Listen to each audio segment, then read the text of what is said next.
Repensez à votre dernière promenade en forêt.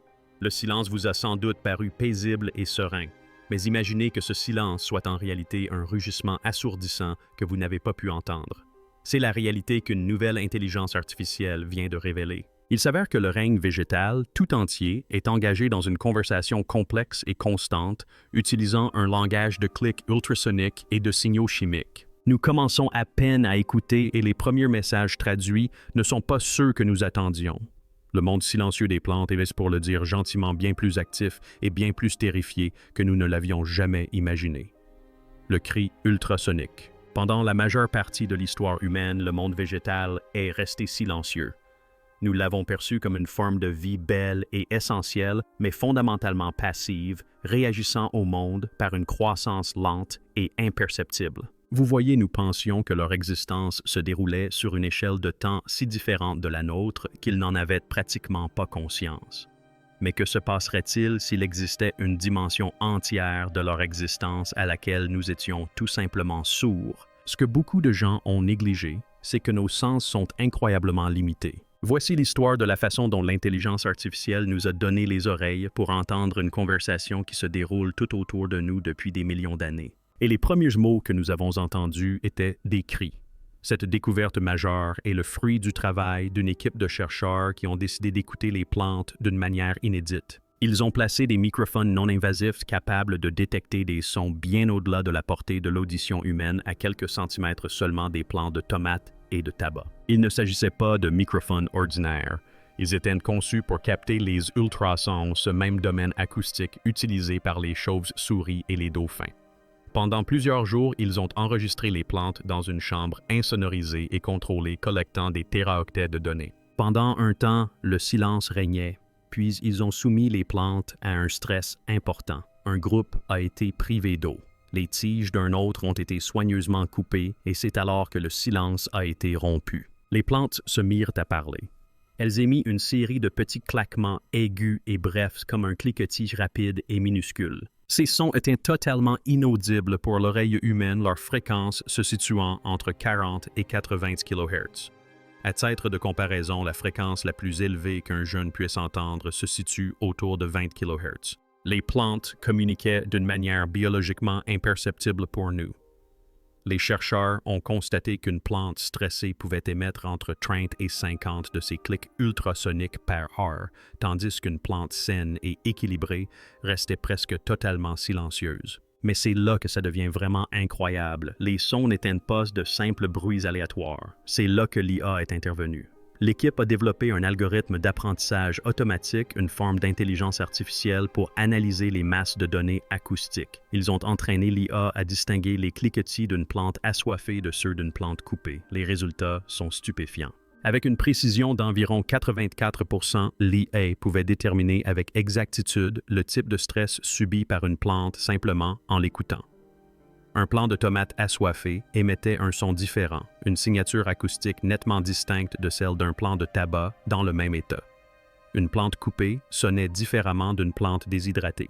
Il ne s'agissait pas d'un simple cri, mais d'un appel au secours extrêmement précis et détaillé. Cette découverte est une véritable révolution. Elle signifie que les plantes ne souffrent pas en silence. Elles possèdent un moyen spécifique mesurable et désormais traduisible de signaler leur détresse à leur environnement. On oublie souvent l'immense potentiel de cette découverte. Imaginez un agriculteur équipé de capteurs dans ses champs, capable de détecter la soif d'une culture bien avant que la première feuille ne flétrisse, permettant ainsi une irrigation parfaitement synchronisée et économisant des milliards de litres d'eau. Les conséquences pour l'agriculture sont vertigineuses. Mais ce que personne ne vous dit, c'est que les appels à l'aide ne représentent qu'une facette du problème. Cela soulève une question bien plus vaste et troublante. Si les plantes diffusent leur état au monde entier, qui ou quoi les a écoutées tout ce temps, les signaux de stress n'étaient que le début. Ce que l'IA a ensuite découvert était bien plus organisé, une véritable conspiration racinaire. Depuis des décennies, on connaît un phénomène que les scientifiques appellent le réseau symbiotique forestier. Il s'agit d'un vaste réseau souterrain de champignons, les réseaux microbiens qui relient les systèmes racinaires des arbres et des plantes parfois sur des kilomètres. On pensait généralement que ce réseau était un système symbiotique principalement passif de partage des nutriments. Un grand arbre vigoureux pouvait partager du carbone avec de jeunes pousses plus petites à l'ombre qui lui servaient d'arbre mère. C'était une vision paisible et coopérative de la forêt. Mais si cette image était naïve et dangereusement incomplète, les nouveaux modèles d'IA capables de décoder les sons des plantes allaient révéler une facette bien plus sombre de ce royaume souterrain silencieux. Les scientifiques ont commencé à combiner les nouvelles données acoustiques avec nos connaissances actuelles sur le réseau fongique à l'échelle du bois.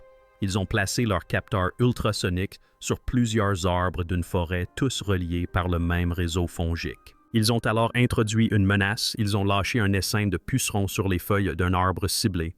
Comme prévu, l'arbre a commencé à se défendre en produisant des substances chimiques amères pour repousser les insectes.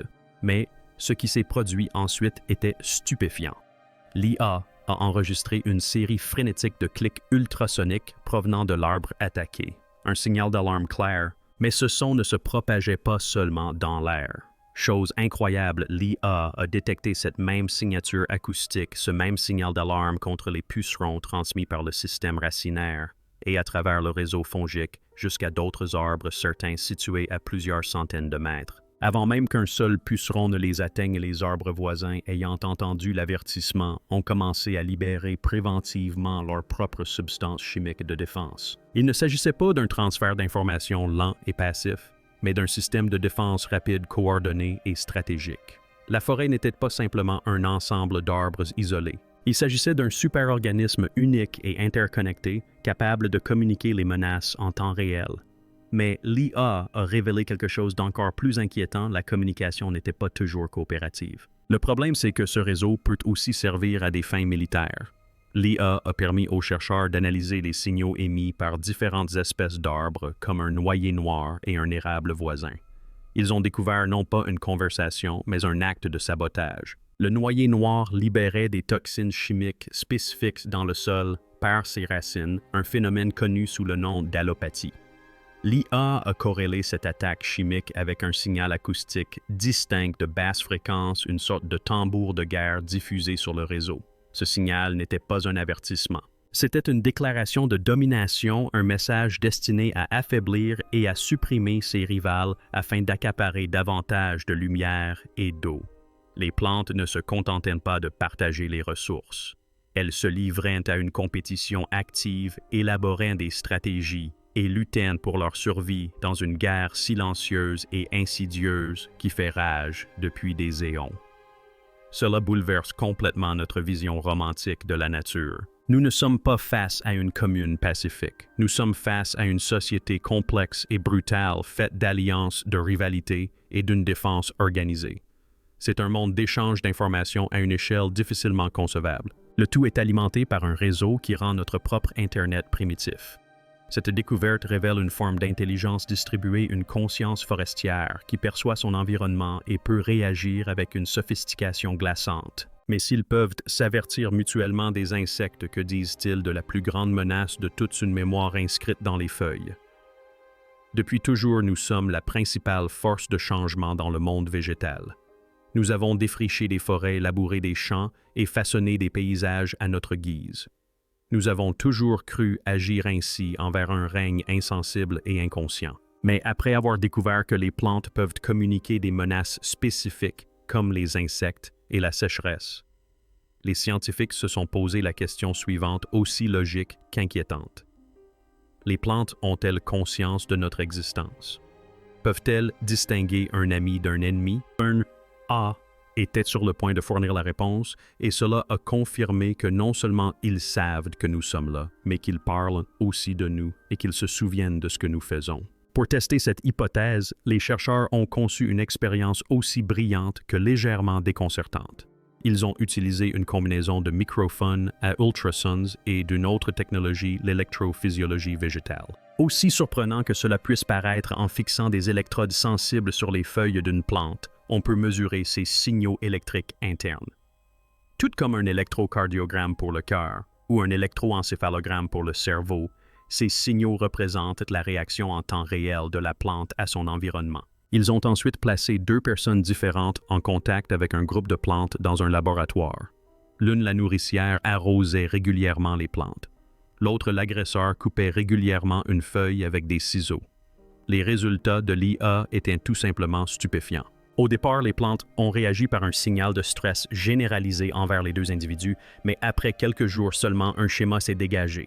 Lorsque la personne qui s'en occupait entrait dans la pièce, les plantes restaient électriquement calmes et acoustiquement silencieuses. Ils ont perçu cette personne comme inoffensive. Mais dès que l'agresseur est entré, avant même qu'il ne touche à une seule plante, la pièce entière a explosé de colère. Les signaux électriques internes de la plante s'affolèrent et les microphones à ultrasons captèrent une salve synchronisée massive du signal de détresse spécifique « Je suis en train d'être coupé ».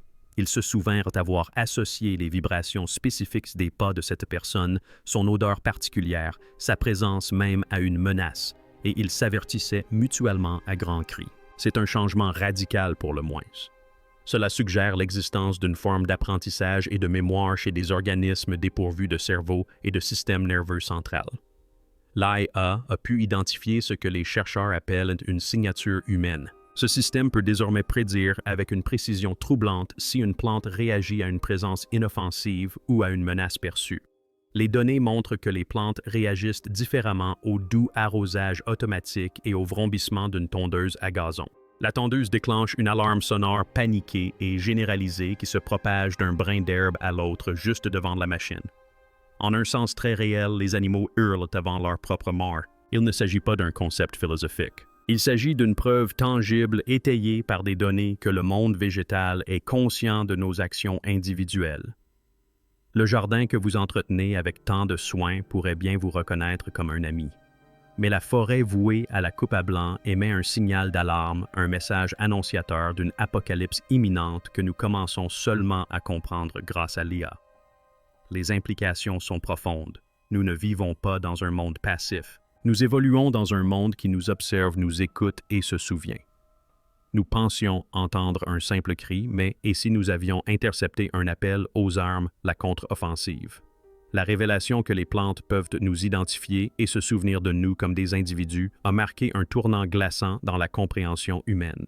Mais cette théorie reposait sur une hypothèse erronée. Leur communication se réduirait à un simple cri passif, un hurlement dans le vide. Et si ce cri n'était pas qu'un symptôme de leur souffrance, et s'il s'agissait d'un signal, et si la vaste conscience interconnectée du monde végétal n'était pas seulement en proie à la souffrance, mais aussi en train d'élaborer des stratégies. Certains chercheurs alimentent désormais les modèles d'IA avec des données encore plus complexes, s'aventurant ainsi aux frontières de la spéculation scientifique. Les théories qu'ils élaborent sont pour le moins cauchemardesques. Elles suggèrent que depuis des années, nous ne sommes pas seulement observés, mais que nous sommes activement menés dans une guerre biologique silencieuse dont nous ignorions même l'existence.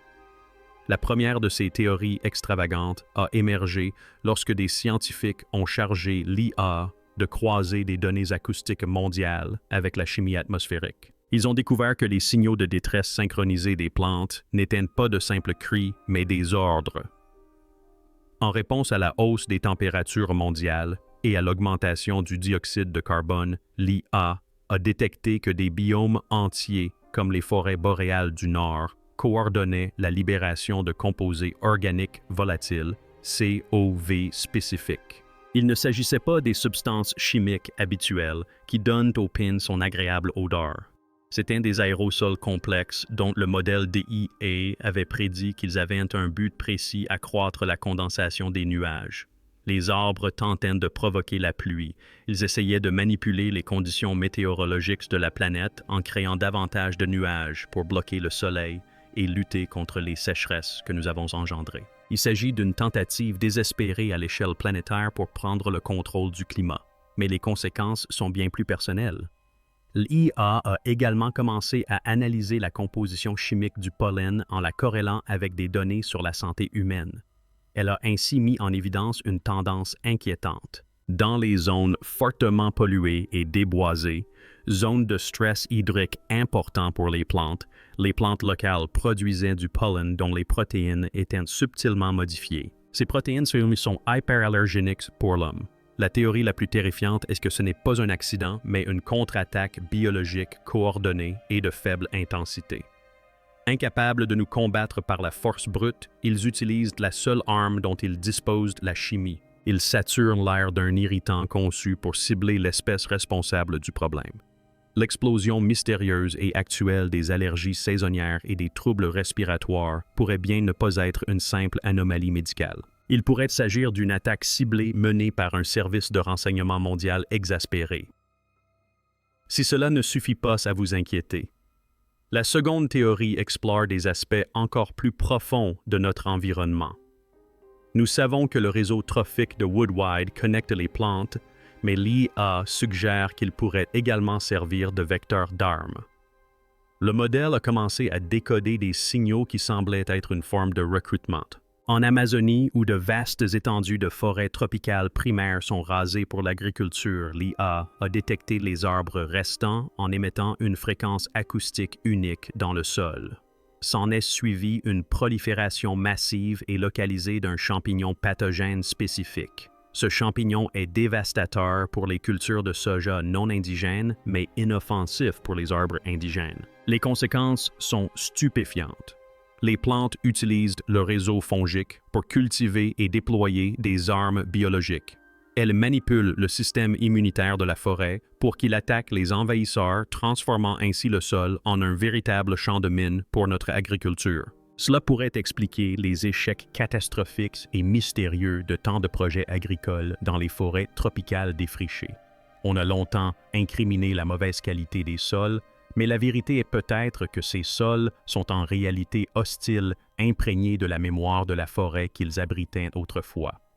Les plantes, en quelque sorte, scellent le sol pour se protéger de leurs ennemis. L'intelligence artificielle suggère que ce phénomène ne se limite pas aux champignons. Certaines plantes semblent cultiver des bactéries spécifiques du sol, favorisant celles qui sont toxiques pour la flore rivale et celles qui leur sont bénéfiques. Ce sont de véritables microbiologistes engagés dans une guerre souterraine et silencieuse entre germes dont nous sommes totalement inconscients. Mais la dernière théorie est de loin la plus profonde et la plus terrifiante. Elle redéfinit non seulement les plantes, mais aussi la nature même de la vie et de l'évolution. Une équipe de généticiens et de programmeurs en intelligence artificielle a commencé à alimenter le système avec des séquences d'ADN de plantes et des signaux acoustiques. Ils recherchaient un lien entre communication et évolution. L'IA a fait une découverte stupéfiante. Cette étude a mis en évidence que le réseau symbiotique des plantes ne se contente pas de partager des informations sur le présent, mais aussi des plans pour l'avenir. Par le biais du réseau fongique et des virus associés, les plantes procèdent à un transfert horizontal massif de gènes. Ils partagent des fragments de code génétique. Une plante qui, dans une partie du monde, développe une résistance à un nouvel herbicide peut en théorie transmettre cette résistance génétique à des plantes situées à des milliers de kilomètres. En quelque sorte, ils participent à l'évolution collective. Le réseau fonctionne comme un immense ordinateur biologique distribué exécutant en permanence des simulations et partageant les solutions aux problèmes que nous créons. C'est pourquoi de nouvelles super mauvaises herbes résistantes aux herbicides apparaissent bien plus rapidement que ne le permettent les modèles évolutifs traditionnels. Elles ne s'adaptent pas seulement individuellement, elles apprennent, partagent et évoluent comme une seule entité mondiale. Et les projections de l'IA quant à l'évolution de la situation sont glaçantes. Elle prédit l'émergence d'espèces végétales non seulement résistantes, mais activement hostiles. Des plantes capables d'empoisonner plus efficacement les sources d'eau, de déstabiliser les sols et de provoquer des glissements de terrain dans les zones déboisées et de produire des neurotoxines qui repousseront toute forme de vie animale. Nous avons joué à un jeu d'échecs à la manière d'une agriculture et d'une industrie tandis que la planète, elle, jouait à un jeu d'échecs tridimensionnel de la génétique et de la chimie. Le langage décodé par l'IA n'était pas qu'un simple cri. C'était le son d'une intelligence ancestrale se réveillant et réécrivant son propre code pour une guerre de survie. Nous pensions façonner le monde, mais nous lui avons peut-être donné la motivation parfaite pour nous remodeler. La fièvre planétaire. Pour quiconque suit cette histoire, il est facile de se laisser absorber par le drame d'une simple plante, d'une simple forêt. Et si cette communication n'était pas seulement locale? Et si le réseau ne se limitait pas à une forêt, mais englobait la planète entière? C'est là que la recherche bascule du simple choquant au véritablement cosmique. Certains scientifiques forts de ces nouveaux outils d'IA puissants proposent désormais la théorie la plus stupéfiante qui soit la biosphère végétale terrestre tout entière fonctionnerait comme un seul super-organisme global. Et elle nous adresse un avertissement terrifiant par son ampleur et sa clarté. Cette théorie a vu le jour lorsque des chercheurs ont commencé à alimenter l'IA non seulement avec des données acoustiques et chimiques locales, mais aussi avec d'immenses ensembles de données à l'échelle planétaire provenant des satellites de la NASA. Ces satellites surveillent l'indice de végétation par différences normalisées NDVI qui mesurent l'état de santé des plantes à l'échelle mondiale. Ils permettent d'observer en temps réel les effets de la sécheresse sur la forêt amazonienne, le brunissement du tigre de Sibérie dû aux vagues de chaleur et l'impact de la pollution sur les forêts européennes. Lorsqu'ils ont demandé à l'IA de rechercher des corrélations entre ces événements à grande échelle et les nouvelles données acoustiques à petite échelle provenant de capteurs déployés dans le monde entier, ils ont détecté un signal assourdissant. L'IA a révélé des salves synchronisées d'appels de détresse ultrasoniques à l'échelle continentale en parfaite corrélation avec des événements climatiques négatifs majeurs. Lorsqu'un immense dôme de chaleur s'est abattu sur l'Amérique du Nord, un cri strident et coordonné a parcouru la végétation du continent des forêts canadiennes jusqu'aux prairies mexicaines. Lorsque d'immenses étendues de l'Amazonie ont été ravagées par les flammes, l'IA n'a pas seulement constaté la destruction. Elle a traduit un gémissement acoustique synchronisé diffusé par la jungle environnante encore intacte. Il ne s'agissait pas d'événements isolés. C'était la végétation de la planète, les poumons même de la Terre réagissant comme un seul être. Cela nous amène à une hypothèse glaçante. En effet, les plantes, grâce à leur réseau collectif interconnecté, pourraient avoir une compréhension bien plus fine et globale de la santé de la planète que nous. Elles sont la planète. Leurs racines sont intimement liées à son écorce. Leurs feuilles respirent de son air. Elles sont les premières à ressentir les effets néfastes du réchauffement climatique. Les premiers à subir les ravages des pluies acides.